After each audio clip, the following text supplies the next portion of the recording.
sa isang marker na yon. Baka may isang bato dito na nagsasabi na meron nga talaga.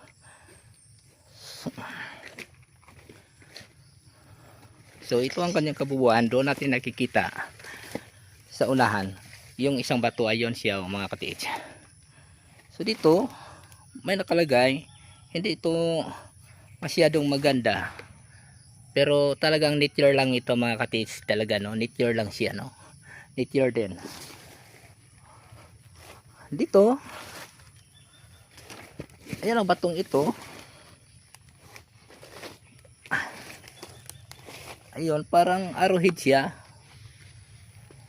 arrowhead siya doon mga katiits no, arrowhead yo. Ito na ang legit mga katiits no, legit siya, ito na ang legit. So tingnan natin maigi. Ito ang tinuturo niya mga katiits, ito ang tinuturo niyang markers.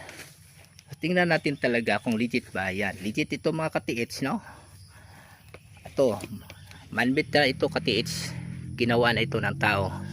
So ano sa tingin niyo katiits?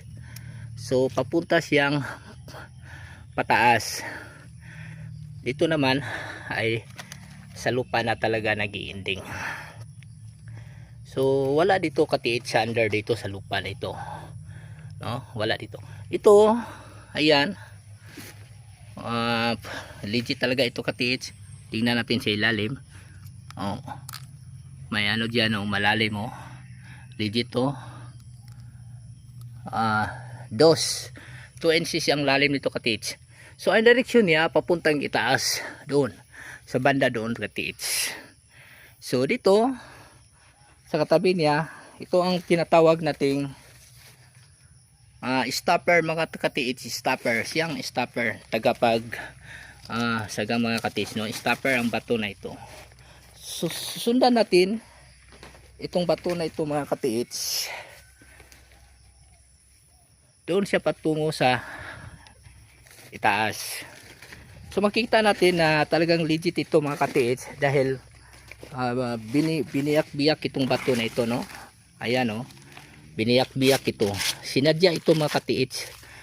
So ayan, so kung tingnan nyo maigi katiits, ang bato na ito na biniyak-biyak ay hindi masyadong maganda, pero pag isipin natin ating i-analisa, para din siyang letter D, o parang bundok siya katiits, ganyan ha? Parang bundok siya no, ayan no, dito tayo magsimula, ayan no,